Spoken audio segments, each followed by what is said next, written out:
नमस्कार दोस्तों, मैं रोहित गुम्बर आज की क्लास में आपका स्वागत करता हूं। आज अपने 10th क्लास का class 10th chapter number 13 chapter 13 के बारे में बात करेंगे, जिसको अपने सांख्यिकी अपना चैप्टर का नाम है।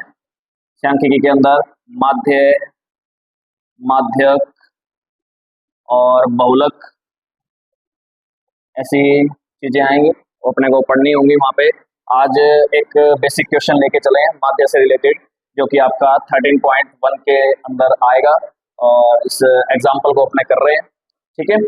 और इसके अंदर अपने बात करें, इस टाइप के क्वेश्चन यदि आपके 13.1 में आपको मिल रहे हैं तो आप इस क्वेश्चन को समझ के बाकी क्वेश्चन भी अपने आप ट्राई कर सकते हैं, ठीक है। तो अपने आज की थोड़ी सी हल्की फुल्की झलक इस चीज की लेके चलते हैं। कैसे होगा इस क्वेश्चन को, उसके बारे में थोड़ी सी जानकारी लेते हैं।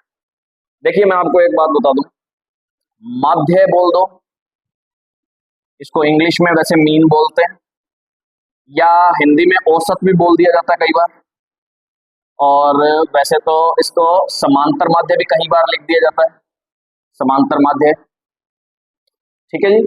ऐसे ही सरल माध्य भी कई बार लिख दिया जाता है इसको। मतलब क्वेश्चन के अंदर कुछ भी लिखा है, इसका मतलब एक ही है।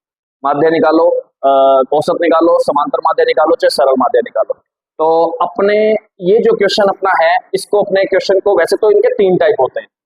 इन्हीं क्वेश्चन को सॉल्व करने के या क्वेश्चन आने के हमारे पास 3 टाइप होते हैं। 3 टाइप होते हैं। उसके अंदर पहला तो होता है प्रेक्षण दिए हो। जब क्या दिए हो? प्रेक्षण। लाइक एग्जाम्पल ऐसे वाले क्वेश्चन के 1 2 3 5 7 8, इसको आंकड़े भी बोलते हैं कई बार, आंकड़े दिए हो, मतलब इस टाइप से अपने को कुछ सिंपल सी वैल्यूज दी हो। तो एक टाइप तो ये होता है। तब अपने माध्य कैसे निकालते हैं, उसका भी एक अलग फॉर्मूला होता है वैसे तो।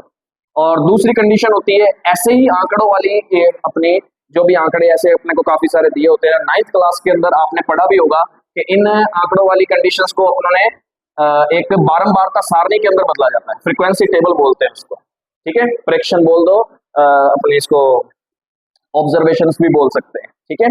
ऑब्जर्वेशंस जो भी अपनी आई हैं वो ऑब्जर्वेशन भी कह सकते हैं, या इसको शॉर्ट में अपने एक्स बोलते हैं, एक्स की वैल्यूज दे रखी है अपने को, ठीक है। एक तो ये हो गया। दूसरा टाइप होता है जब प्रेक्षण भी दिए हो, मतलब एक्स की वैल्यूज भी दी हो और बारंबारता भी दी हो। बारंबारता का मतलब क्या होता है कि ऐसे काफी सारे आंकड़े थे हमारे पास, ऐसे इकट्ठे किए हुए प्रेक्षण काफी सारे थे। उसको उन्होंने 9th क्लास के अंदर ये चीज सीखी थी कि उन आंकड़ों को ऐसे लाइन में लिख के फिर उसके बाद उसके अंदर अपने लिखते थे उसकी बारंबारता, बारंबारता को लिखते थे। जैसे ये कितनी बार आया है, ये आंकड़ा कितनी बार आया है, 2 कितनी बार आया, 3 कितनी बार आया, 4 कितनी बार आया। ऐसे करते करते अपने को बारंबारता सारणी भी मिलती थी। जहाँ एक्स होता था, यहाँ एफ होता था। बारंबारता को फ्रीक्वेंसी और शॉर्ट में एफ से लिखते होते हैं, ठीक है। तो उस टाइम पे अपने कैसे निकालते हैं माध्य, उसका भी एक अलग से फॉर्मूला होता है, ठीक है। उसके अंदर एक्स और एफ की ऐसे टेबल दी होती है। तीसरा जो टाइप है वो टाइप अपना इस टाइप का क्वेश्चन होता है, क्वेश्चन।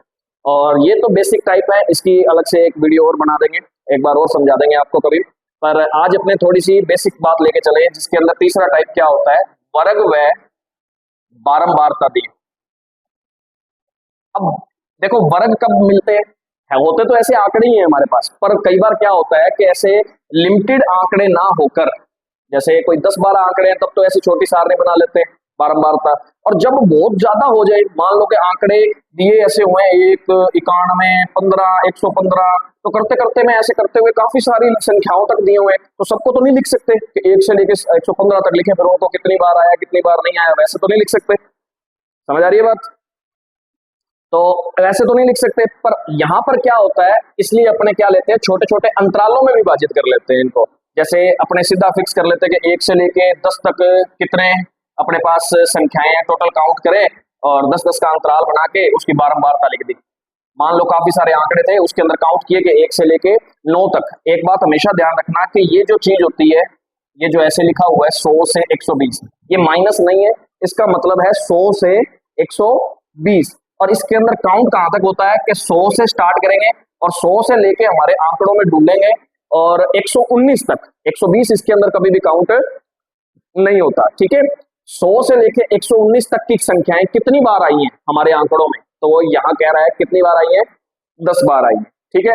और ऐसे ही 120 से लेके इसके अंदर क्या नहीं काउंट होगा, 140 काउंट नहीं होगा, क्योंकि वो आगे वाली कंडीशन में काउंट होता है, लास्ट वाला कभी भी वर्ग के अंदर काउंट नहीं होता। और ये जो पूरा है अपने आप में एक वर्ग होता है, एक वर्ग सेक्शन है, कहां से लेके कहां तक का, ठीक है, ग्रुप है, एक टाइप का वर्ग है पूरा, और 100 से लेके 119 तक का, ठीक है। तो उसके अंदर कितनी संख्याएं बनी, 100 से लेके 119 तक की कितनी संख्याएं थी हमारे पास, 10 थी।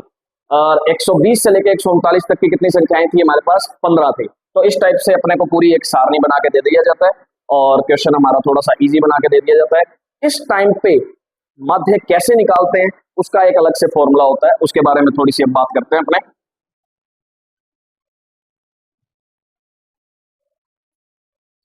तो इस कंडीशन में जब माध्य निकालना होता है तो माध्य का एक अलग से फॉर्मूला होता है, वो फॉर्मूला भी मैं आपको भी बताऊंगा और उसको सॉल्व कैसे करते हैं वो भी बताऊंगा।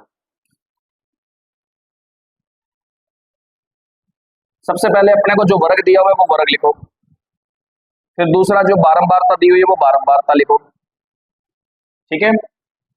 और फिर अपने क्या करते होते हैं, देखो बारंबारता तो होगी एक्स और एफ, वर्ग जो होते हैं वो वर्ग को वर्ग ही लिखते हैं, ठीक है।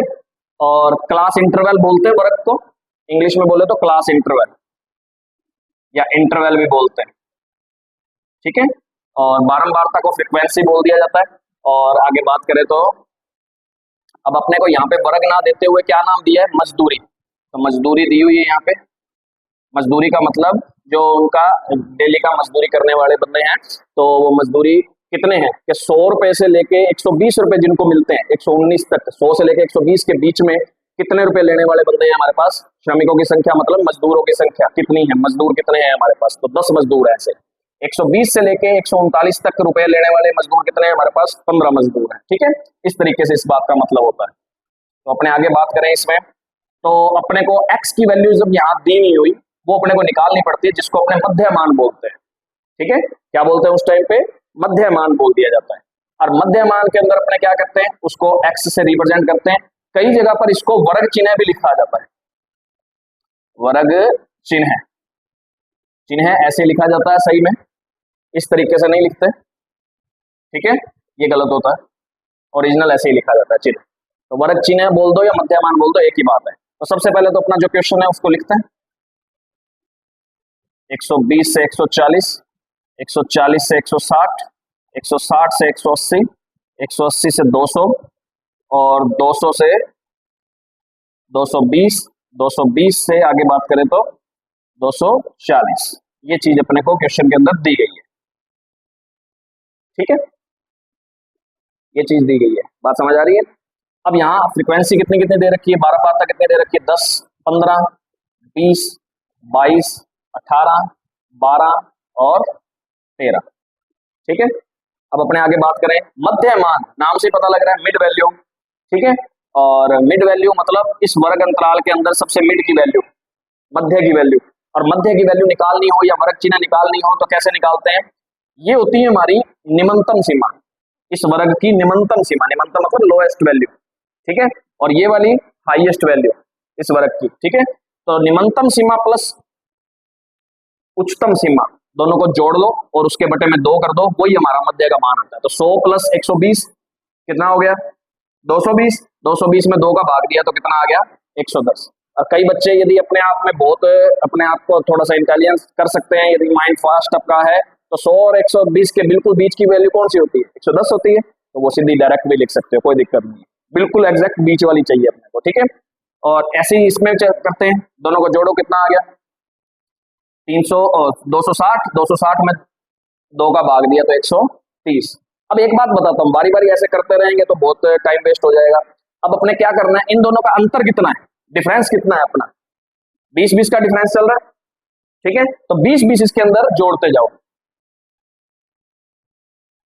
150, 170, 190, 210 और 230, ठीक है। इस तरीके से अपने इसको देख सकते हैं। लास्ट वाला एक बार चेक जरूर कर लो कि 220 और 240 के बीच में ही आता है, तो इसका मतलब अपने सही चल रहे हैं। और दूसरी बात, हमेशा एक बात हमेशा ध्यान रखना कि क्वेश्चन को सबसे पहले ये चीज जरूर चेक करें कि जहां क्वेश्चन, ये वर्ग वाले क्वेश्चन जब भी दिए होते हैं तो वो एक चीज जरूर देखो कि जहां वो खत्म हो रहा है नेक्स्ट वर्ग वहीं से स्टार्ट हो रहा है कि नहीं हो रहा है, ये चीज भी बहुत जरूरी देखनी होती है। इसको बोलते हैं सतत वर्गीकृत बारंबारता। क्या बोलते हैं, सतत वर्गीकृत बारंबारता सारणी। ठीक है, ये बारंबारता सारणी हो। सतत, सतत का मतलब कंटिन्यू है, बीच में टूटा नहीं, कुछ रह नहीं गया, कंटिन्यू चल रहा था 120 से लेके 120 के बाद यहीं से गाड़ी स्टार्ट हो गई। ठीक है, पर कई क्वेश्चन आपको ऐसे भी मिलेंगे जहां इसमें गैप होगा, तो उन क्वेश्चनों को कैसे करना है उसके लिए एक अलग वीडियो और बनाएंगे, उसमें आपको और अच्छे से बताएंगे। अब देखो हमारे पास एफ आ गया, एक्स आ गया, जैसे प्रेक्षण मिल गए, बारंबारता मिल गई, तो मैंने बताया था टाइप 2, मैंने बताया था ना 3 टाइप से निकाल सकते हैं, तो उसके अंदर टाइप 2 यही क्वेश्चन होता है, जिसके अंदर एक्स दिया होता है, एफ दिया होता है। तो उस टाइम पे अपने माध्य निकालने का जो फॉर्मूला होता है, वो माध्य निकालने का फॉर्मूला मैं आपको बता दूं। माध्य को रिप्रेजेंट करते हैं एक्स बार से, चाहे छोटा एक्स बार लिख लो, चाहे बड़ा एक्स लगा के उसके ऊपर ये डंडी लगा लो बार की। ठीक है, और उसके अंदर अपने बात करें तो फॉर्मूला हमारे पास होता है सिग्मा एफ एक्स ओवर में सिग्मा एफ। ठीक है, ये जो साइन आ गया वो सिग्मा का है अपना। ठीक है, और सिग्मा का मतलब होता है, ये जो साइन होता है वो सिग्मा, और सिग्मा का मतलब क्या होता है, योग, टोटल, किसी भी चीज का टोटल। तो टोटल किसका करना है, एफ और एक्स का, पहले मल्टीप्लाई कर लो, मतलब एफ और एक्स का एक मल्टीप्लाई करना पड़ेगा अपने को पहले, तो मल्टीप्लाई अपने को यहां से एफ एक्स मिल गया। ठीक है, एफ एक्स के लिए एक बॉक्स अलग से बनाना पड़ेगा, तो एफ और एक्स का पहले मल्टीप्लाई कर लेते हैं, फिर वो एफ एक्स की सारी वैल्यूज का जो भी मल्टीप्लाई करने पर वैल्यूज आएंगी उनका क्या करना होगा, सिग्मा, सिग्मा का मतलब योग, उनका सभी का योग करना होता है। ठीक है, टोटल करना है, उनका सम करना है। और नीचे एफ का सिग्मा, एफ का मतलब एफ की जो भी वैल्यू उनका सबका sigma, sigma F. Sigma F को कई बार ना आगे अपने पढ़ेंगे जब मीडियन पढ़ते हैं, माध्यक पढ़ते हैं। ठीक है, उस टाइम पे इसको एन से भी रिप्रेजेंट करते हैं। ठीक है, कैपिटल एन से, बड़े एन से भी लिखते हैं उसको। तो यहाँ पर पहले इसका ही जोड़ करके देख लो, जोड़ना आपको आना चाहिए, 5 और 2 7, 7 और 8 15, 15 और 2 17, 17 और 3 20, 20 की आई कैरी कितनी आ गई, 2, आंसर अपने बोलते हैं, तो 2 और 1 3, 3 और 1 4, 4 और 2 6, 6 और 3 6 और 2 8, 8 और 1 9, 9 और 1 10, 10 और 1 11, 110 हो गया टोटल।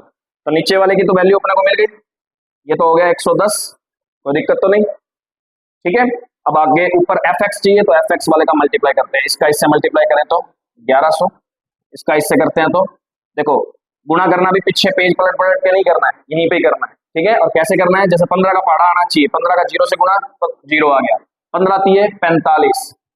ठीक है, आंसर कितनी 4, कैरी आ गई 4, और 15 एकम 15, 15 और 4 19, तो दिक्कत इस तरीके से यहीं पे करो, और 2 0 तो आएंगे आएंगे, इसका मतलब अब की बार 15 दूनी 30 हो गया, 3000, 1 0 आएगी आएगी। 17 का पाड़ा पढ़ लो, 17 दूनी 34, 17 2 जा 34। ठीक है, और 17 2 जा 34, और 34 आगे बात करें तो 3 कैरी पहले से थी, 30 74 था ना, 37 हो गया, क्लियर। आगे बात करें तो 1 0 तो आनी आनी है, 18 का पढ़ लो, चाहे 19 का पाड़ा पढ़ लो, जैसा भी तुम्हें ठीक लगे।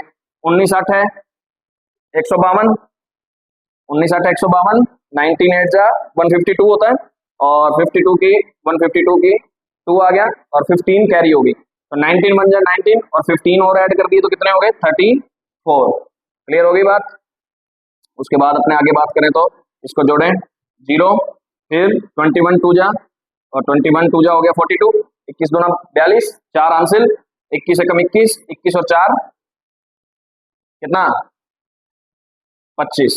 फिर आगे करें तो 0, फिर आगे अपने बात करें कितना हो गया 13 3 जा 39, 13 3 39, 3 आंसर, 13 दूनी 26, 26 और 3 29। इस सभी का आप योग करो अपने, सिग्मा एफ एक्स, क्योंकि अपने को फॉर्मूले के अंदर क्या चाहिए होता है, सिग्मा एफ एक्स के सभी वैल्यूज का सिग्मा, सिग्मा का मतलब योग। ठीक है, और एफ का योग जो भी था वो अपने निकाल लिया, इसका योग करो, टोटल कितना आता है 0। आगे करते हैं तो पहला तो 0 ही आ रहा सबसे लास्ट में, तो 0 आ गया, 5 और 4 9, 9 और 2 11, 11 और 9 20, 20 और 2 22, 2 आंसर। ठीक है, 2 और 1 3, और 9 12, 12 के बाद 7 19, 19 और 4 23, 23 और 5 28, 28 और 9 28 और 9 कितना 37, 37 का 7 आंसर, 3 3 और 1 4, 4 और 1 5, 5 और 3 8, 8 और 3 11, 11 और 3 14, 14 और 2 या सीधा 4 ही कर लो, 14 और 4 18, तो ये आंसर आ जाएगा 18,720। 10 से 10 कट गया। अब भाग देने भी पीछे नहीं जाना है कि पेज पलटा और ऐसे भाग देने बैठ के बच्चों की तरह से। अब आगे ट्रेंड हो अपने, ऐसा नहीं देना है भाग, सीधा डायरेक्ट 11 का पाड़ा पढ़ो। 11 कम 11 कितने रह गए? 18 थे ना हमारे पास, तो 11 कम 11 रह कितने गए? 7। कितने रह गए? 7। और ऊपर से उतारा 7, तो स्तंतर बन गया अपने पास। स्तंतर 11 7 स्तंतर, ठीक है, 77 आ गया। तो अब रह गए 0। अब ऊपर से उतारा 2, 2 में 11 का भाग नहीं जाता, तो इसलिए आगे से एक और अपने को डिजिट उतारने की जरूरत है। तो पहले यहाँ पे क्या लगानी पड़ती है? 0। जब 2 डिजिट इकट्ठी उतारनी पड़े तो क्या करना पड़ता है? 0। तो 2 और आगे अब 0 एक और आ गई, पॉइंट लगा ही दिया क्योंकि आगे डिजिट थी नहीं हमारे पास। तो अपने क्या करेंगे? कितना लगा दिया इसमें? 0। तो 20 बन गया। 20 11 कम 11, 11 1 जा 11, ठीक है, तो 1 पे गया और 9 बच गए। तो 9 के आगे फिर 0 आ जाएगा क्योंकि पॉइंट लगा ही हुआ। 0 तो अपने आप ले सकते हैं एक डिजिट में। तो कितना हो जाएगा? 90। 90 के 88 आता है, तो 8 पे आ गया। और पॉइंट के बाद ज्यादातर कितने डिजिट तक अपना आंसर ले लिया करो? 2 डिजिट तक ले लिया करो, अपना आंसर सही माना जाएगा, ठीक है। तो इस तरीके के क्वेश्चन को अपने इस तरीके से सॉल्व करके आराम से कर सकते हैं। बाकी फिर भी कोई चीज ना समझ आई हो तो कमेंट बॉक्स में बता दीजिएगा। और ये अपना 13.1 का 10वीं क्लास का सांख्यिकी का मध्य का जब वर्ग दिए हैं, ठीक है, तो उस टाइप के क्वेश्चन को कैसे हल करते हैं उसके लिए आपके सामने एक वीडियो है। धन्यवाद। वीडियो अच्छी लगी हो तो लाइक और शेयर जरूर करें।